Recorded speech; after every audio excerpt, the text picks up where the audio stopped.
Welcome to District Command Central, your go-to source for the latest news and updates on the Washington Commanders. Don't forget to hit that subscribe button and ring the bell so you never miss a play. The Washington Commanders are riding a wave of optimism heading into the 2025 NFL season, and for good reason. After a stunning run to the NFC Championship game last year, fans and analysts alike have pegged them as serious contenders for a Super Bowl push this season. The offseason moves reflected a team with its foot on the gas, from bolstering both lines to bringing in key veteran presence on defense and continuing to build around young quarterback Drake May. But amid all this momentum and forward thinking, there's a shadow looming large over training camp, the unresolved contract situation of star wide receiver Terry McLaren. For a team that preaches unity and long-term vision, dragging out negotiations with its most important offensive weapon is not just a bad look, it's a serious strategic error. The Commanders need to act swiftly, decisively, and intelligently to bring this saga to a close before it poisons what could be a historic campaign.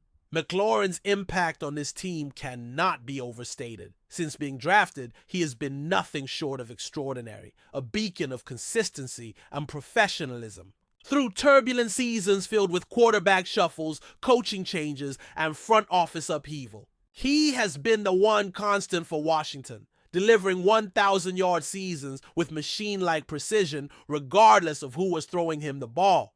He's the type of player you build around, not the kind you allow to simmer in contract limbo. During the most critical offseason in franchise history, yes, he's nearing 30. Yes, his ankle injury has kept him on the PUP list for now. But pretending like that diminishes his value is short-sighted and borderline irresponsible. The Commanders need McLaurin more than ever, and his absence from meaningful reps only increases the urgency to get a deal done before cracks begin to form in this otherwise promising foundation. Gary Davenport of Bleacher Report said it best. The longer this saga continues, the more likely it is to bleed into the regular season and potentially jeopardize the Commanders' Super Bowl dreams. Right now, McLaurin is physically present at camp, but not participating due to the ankle issue, an ailment that may or may not be exacerbated by his contract status. And this is where things get messy. Is he truly injured, or is this a soft holdout disguised as caution? Either way, the lack of clarity adds another layer of drama that this team does not need. Head coach Dan Quinn has spent the entire offseason preaching accountability, focus, and culture. What message does it send when the organization hesitates to lock up its most respected veteran? Leadership goes beyond pep talks and slogans. It means doing right by your cornerstone players. Failing to re-sign McLaurin now risks more than just his production. It risks the very trust that holds this roster together. From a purely strategic standpoint, there's no argument against extending Terry McLaurin. He's a route technician with elite separation skills, reliable hands, and a football IQ that's rare even among NFL veterans. He opens up the field for everyone else, from tight ends to running backs, and makes life easier for young quarterbacks still adjusting to the speed of the league. Drake May's development depends heavily on having a security blanket, and McLaurin fits that role perfectly. Asking May to lead a playoff-caliber team without his number one option on the field is not only unfair, it's reckless. Chemistry matters, timing matters, and every day McLaurin misses is a day of lost reps, lost rhythm, and potentially lost confidence. This isn't just about money. It's about maximizing the potential of your franchise quarterback, your offensive unit, and your championship window. Prioritize McLaurin, and you're prioritizing the entire team's success. Let's talk economics, because that's the other side of this equation. The Commanders might be hesitating due to McLaurin's age and projected future production, especially coming off an injury. But if they think they're saving money by dragging this out, they're playing a dangerous game. Wide receiver contracts are only going up. Every delay brings them closer to market-setting deals that will inflate McLaurin's value even further. What costs $25 million annually today could easily cost $30 million by next summer. It's classic football inflation. Pay now or pay more later. And don't forget the hidden cost, locker room morale. Players notice how veterans are treated. They take mental notes when respected teammates are left in limbo. The Commanders, once known for dysfunction, now have a chance to rewrite that narrative. But dragging out contract negotiations with their best offensive player is a surefire way to rekindle old doubts and lose the cultural gains they fought so hard to build. The irony in all this is that McLaren has never made himself the center of attention. He's not a diva, he's not one to stir the pot, and yet here we are, with his name dominating training camp headlines for all the wrong reasons. This isn't just a distraction, it's a slow-burning crisis that's threatening to catch fire. And let's be clear, this isn't some rookie demanding undeserved riches. This is a proven Pro Bowl caliber receiver asking for fair market value in a league that's paying top talent accordingly. If this were happening in Kansas City with Travis Kelce or in Dallas with CeeDee Lamb, it would be resolved already. So why are the Commanders hesitating? If they truly believe this is a team ready to compete at the highest level, then they need to act like it. And that means taking care of business before it becomes a circus. The time to strike a deal was yesterday. Another layer to consider is the ripple effect on the offense. Without McLaurin, defenses can collapse on Jahan Dotson and force other less experienced receivers to step up. Curtis Samuel has shown flashes, but he's no WR1. Same goes for Diami Brown and the rest of the depth chart. Suddenly, the entire offensive game plan becomes more predictable, and opposing coordinators will feast on that vulnerability. A team that once looked dynamic now becomes one-dimensional. Even the running game suffers when there's no deep threat to keep safeties honest. McLaurin's presence on the field doesn't just affect the passing game, it influences every snap, every play, and every defensive scheme. His value goes far beyond stat sheets or fantasy points. If the Commanders want to be a balanced, multifaceted offense capable of winning shootouts or grinding out close games, McLaurin needs to be a part of that equation. Healthy, motivated, and fairly compensated. Fans, too, are growing restless. Social media has become a battleground of frustration, with hashtags demanding McLaurin's extension trending weekly. This is a fan base that has endured mediocrity, scandal, and heartbreak for decades. Last season's playoff run lit a spark, and the new ownership group promised a new era of accountability and excellence. But letting McLaurin twist in the wind is a surefire way to alienate the very people who have stood by this franchise through thick and thin. You don't build a winning culture by undermining your stars. You build it by setting a standard and living up to it. Extend McLaurin, and you're showing fans that their loyalty will be rewarded with sound, respectful leadership. Let this linger, and you're telling them it's the same old story, just dressed in new colors. Commanders fans deserve better. And frankly, so does Terry McLaurin. Now, let's imagine a worst-case scenario. The Commanders fail to reach a deal. McLaurin's injury lingers, and he enters free agency next offseason. Not only would they lose him for nothing, but the entire offensive structure would need a reset. Rookie receivers aren't easy to plug and play, and elite wideouts rarely hit the open market. Meanwhile, May is left without his most reliable target, and suddenly the team is scrambling for answers instead of building on success. This is what's at stake. This isn't a minor blip or contract squabble. It's a decision that could alter the franchise's trajectory for years. If you're truly all in for 2025, you don't let your best weapon walk away over a few $1 million. You invest, you commit, and you move forward together. Every minute of delay brings them closer to disaster, and if they don't act soon, they'll only have themselves to blame when the wheels start to wobble. In the end, the solution is painfully simple. Pay the man. Sit down with McLaurin's reps, find common ground, and get a deal done that respects both his contributions and the team's financial strategy.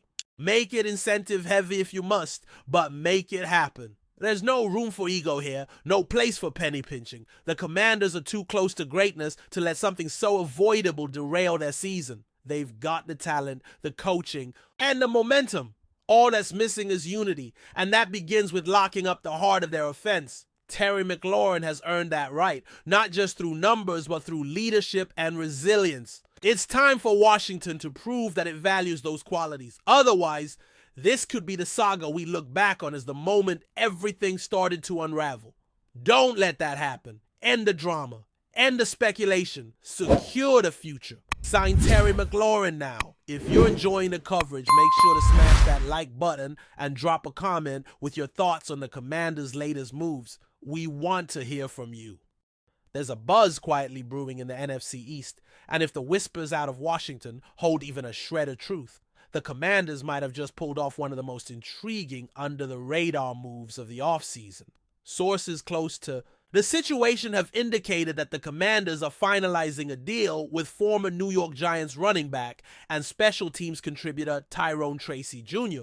While nothing has been officially confirmed by either organization as of yet, several insiders and unnamed sources have been hinting at closed-door meetings between Commanders executives and Tracy's representation over the past few days. The move, if finalized, would not only add depth to Washington's backfield, but also give them a dynamic, versatile piece who can thrive in multiple roles. And considering the tension and unpredictability already shaping this year's NFC East storylines, this development, however subtle it may seem, could spark a ripple effect with major implications. Now, if you're not too familiar with Tyrone, Tracy Jr., let's rewind the tape a bit. Tracy is one of those players who never truly got the full spotlight, but those who follow the game closely know the kind of potential he brings to the table. Originally making his name in college football with standout performances as both a receiver and running back, Tracy eventually transitioned to a full-time back during his senior year, a move that unlocked another layer of his skill set.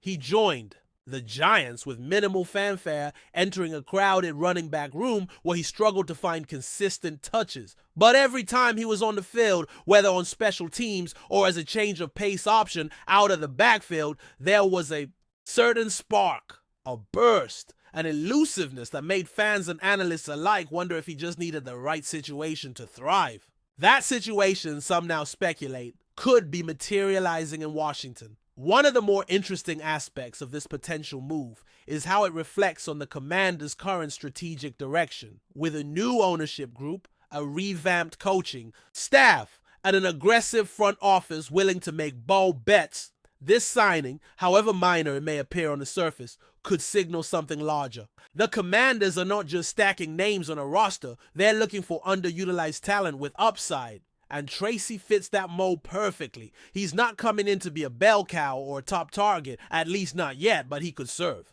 as a lethal gadget player, a return threat, or even a decoy that helps open up play-action packages. In today's NFL, versatility is currency, and Tracy, if developed properly, might end up being far more valuable than his current market perception suggests. That's the kind of move smart teams make. But of course, there's always more to the story than just X's and O's. Rumor has it that Tracy himself was growing increasingly frustrated with his lack of usage in New York. The Giants, who have been dealing with their own identity issues and offensive struggles, were reportedly non-committal about his future role, especially with new draft picks and free agents flooding the depth chart. Tracy, still early in his career, was reportedly looking for a place that offered more opportunity, not just snaps, but a real chance to contribute meaningfully. And that's where Washington comes into play. Multiple insiders are suggesting that Commanders offensive coordinator Cliff Kingsbury personally expressed interest in Tracy's versatility, drawing comparisons to the kind of hybrid weapons he's favored in the past. If true, that vote of confidence from a known offensive innovator could be a game changer. There's also an interesting subplot regarding how this move could reshape the Commanders' backfield dynamic, with Brian Robinson Jr. as the presumed lead back and Antonio Gibson now gone. There's a vacuum for a complementary player who brings a different skill set.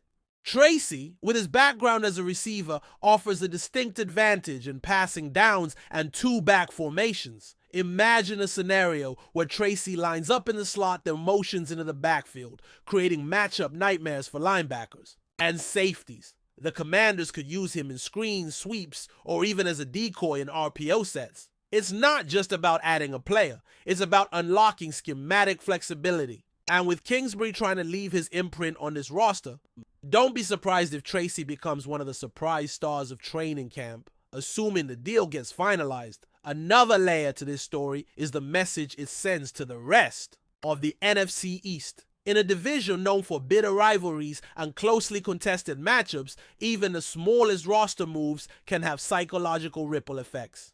The Giants letting go of a promising, multifaceted player like Tracy, and then watching him potentially thrive with a division rival could come back to haunt them. It's reminiscent of the kind of interdivision movement that fuels bulletin, board material, and adds that extra edge to matchups. We've seen it before. A player underutilized by one team becomes the X factor for another. If Tracy suits up in burgundy and gold this fall and breaks off a key run or returns a punt for a touchdown against his former team, those whispers in New York's front office will grow a lot louder. That's the nature of the beast in this division. It's also worth noting the timing of his rumored signing. With training camp ramping up and preseason games just around the corner, teams are in evaluation mode. Injuries happen, depth charts shift, roles get defined quickly.